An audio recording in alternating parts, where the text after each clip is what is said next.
Hello, this is Kurt from Grand Purpose Piano. We're looking here at the damper underlever assembly and specifically the tabs. Now these are rigid, and Steinway had made these in the earlier part of the 1900s.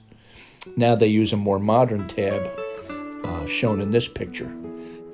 So now you can see that these new tabs are spring-loaded. And what that does is it makes for a better feel when you're using your sostenuto pedal. Before, those rigid ones presented a problem because it wouldn't move with the action when you played other notes. So by modifying this action, I'm able to retain all its measurements and the spacing of everything. So it's really a great method just to replace these if the back action is in good shape.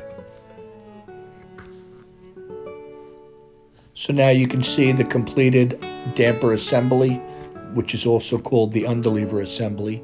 All the tabs have been done and everything's ready to roll. So now what I do is I put a straight edge across the top of it, and I want to make sure that there's no dips, and that they're all straight.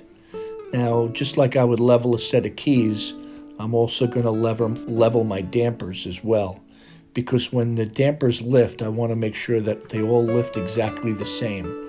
So by going through this step really helps in achieving that. So you can see I go ahead and I have to put shims underneath the felt that was there. And this is Steinway's method of doing it. Other manufacturers have an adjustment a screw adjustment that you can turn down to adjust the heights of these dampers, but Steinway doesn't do it that way. This is the method, and it's the way they do it. So that's what I'm doing here, going through this process before installing it into the piano, and getting them as straight as possible.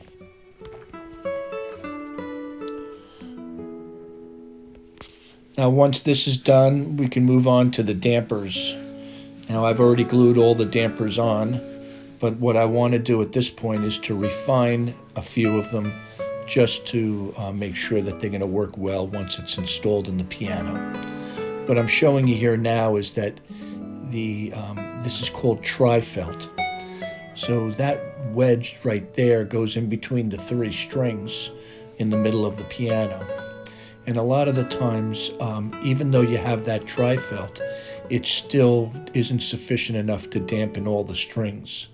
So a method that's been used for many, many years, way back, right? I even see that string in pianos from the early 1900s, is to stick this string in between there to get it real deep. And what that does, it spreads that felt a little bit so that it will expand enough to really work well and to dampen all three strings.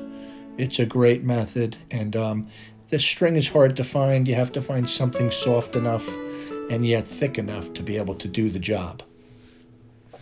And you can see in these pictures, it's pretty dramatic. It just is enough to expand that felt just so that it will make contact with all the strings. So now here I'm reconditioning the pedal assembly by putting on all new parts, all new cushions. All the hardware is re-nickeled. Everything gets refelted. Everything gets lubricated. Now the pedals are very important and an integral part of the piano. You'd be surprised how much work goes into getting these reconditioned. Well, we're getting close, and I'll see you on the next video.